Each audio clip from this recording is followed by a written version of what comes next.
وَاللَّيْلِ إِذَا يَغْشَى. Allah speaks about the night and about that which it shrouds so mysteriously. وَالنَّهَارِ إِذَا تَجَلَّى. And Allah takes an oath by the day and by its bright light, nothing concealed, nothing shrouded. How different they are, the night and the day. How different they are from each other, the night and the day. And then Allah goes on to say, وَمَا خَلَقَ الذَّكَرَ وَالْأُنثَى. That in the same way that I created the night and the day, so too did I create the male and the female. That in the same way that I created the night and the day, so too did I create the male and the female. In other words, the male and the female are different from each other, as different as are the night and the day.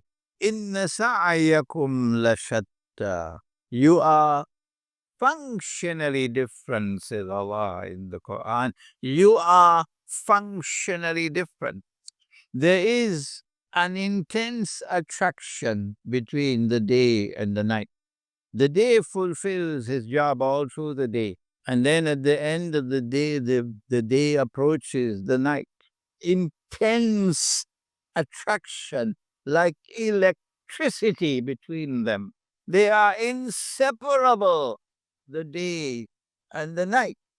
And when the day approaches the night, there is such electricity, such excitement that the sky is painted in a riot of colors. Don't you see it every night, every sunset? Every sunset is a message from Allah of the attraction between the day and the night. And when the day reaches the night, the day plunges into the night like a ball of fire.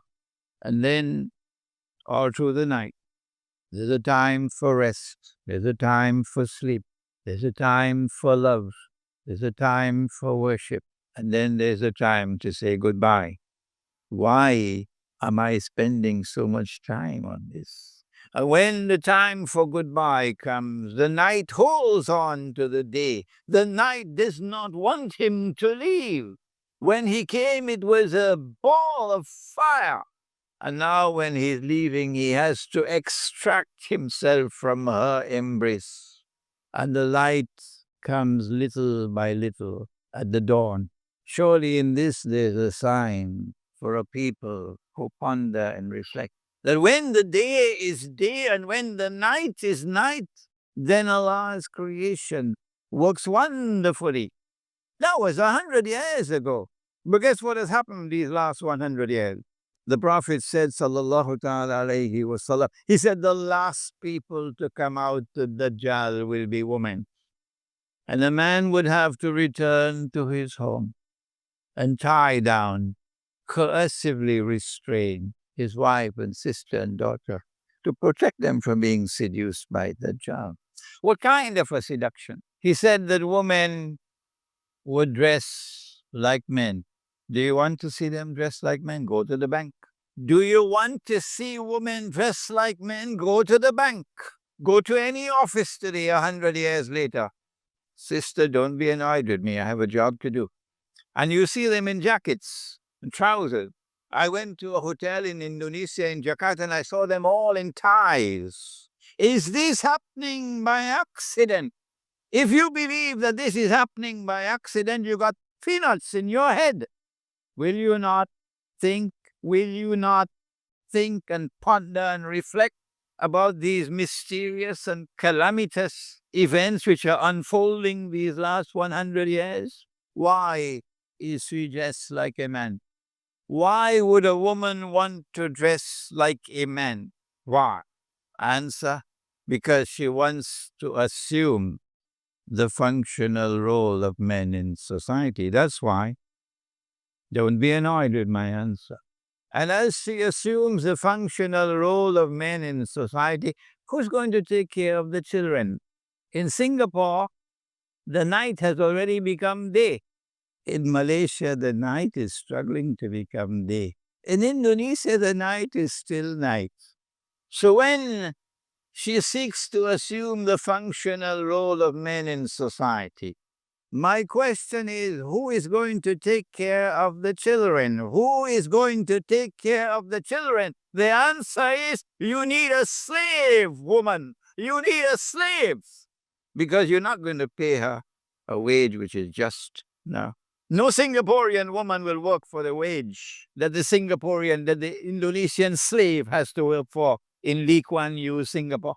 No Singaporean woman will work for that wage. So the bitter reality is that your feminist revolution has brought slavery. That's what my daughter is now from Indonesia. She is a slave. She slaves for you. She works for the whole month. She's the first in the morning to wake up. She's the last in the night to sleep.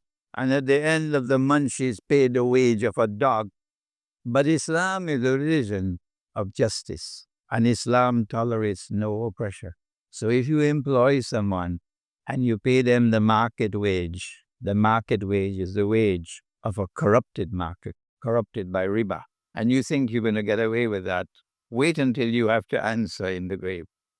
The feminist revolution, which has come upon us these last 100 years in the world of Islam, not only shows us witnessing women dressed as men, but more than that, it has brought a sexual revolution with it as well. And that is monstrously calamitous. It's mysterious.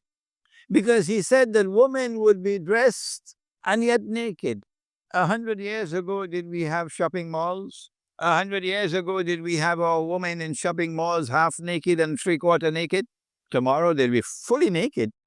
But for those who have only peanuts in their head, no problem. Life goes on. But the Quran came, لِقَوْمِ يَتَفَكَّرُونَ. The Quran came for a people who think.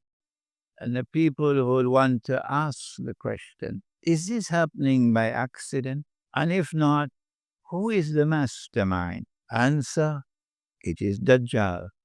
And when you see women dressed and yet naked, you know that these are the last people to come out to Dajjal. The last.